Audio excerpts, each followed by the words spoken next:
So hello guys, আশা করি সবাই ভালো আছে। দেখতেই পাচ্ছ এটা হচ্ছে আমার জামাইবাবু ট্রেনের দরজায় দাঁড়িয়ে বাইরে হাওয়া খেতে খেতে মনোরম দৃশ্য দেখতে যাচ্ছিলো। তো আমিও মনে করলাম কেন আমিও তাহলে দাঁড়াই একটু আর মনোরম দৃশ্য দেখি আর হাওয়া খাই। তো আমাদের ট্রেনটা যাচ্ছিলো, আমাদের ট্রেনটা সিগনালে এসে দাঁড়িয়েছিল। তা সিগন্যাল ছাড়ার পরে আমাদের ট্রেন চলে আসলো দমদম জংশনে।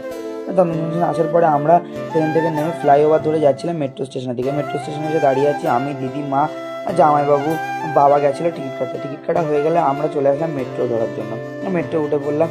মেট্রো ছেড়ে দিল তার নির্দিষ্ট স্থান থেকে দমদম জংশনে ছাড়ার পরে আমরা মেট্রোর ভিতরে উঠে উঠে বসেছিলাম।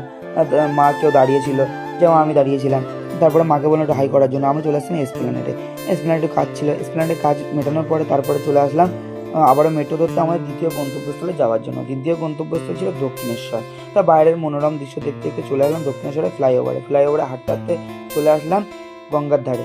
বিকেলবেলা গঙ্গার ধার দেখতে খুবই ভালো লাগছিলো, অসাধারণ পুরো খুবই ভালো লাগছিলো। এটা ছিল আমার দিদি আর এটা ছিল জামাইবাবু। আর দিদি যেখানে যায় জামাইবাবুকে ফটোগ্রাফার করে দেয়। আমাদের পুজো টুজো দেওয়া হয়ে গেলে আমরা চলে আসি অটো ধরার জন্য। সন্ধ্যেবেলা কিছু খাওয়া নেই, তাই সারাদিন কোনো খাওয়া দাওয়া না, তাই সবাই মিলে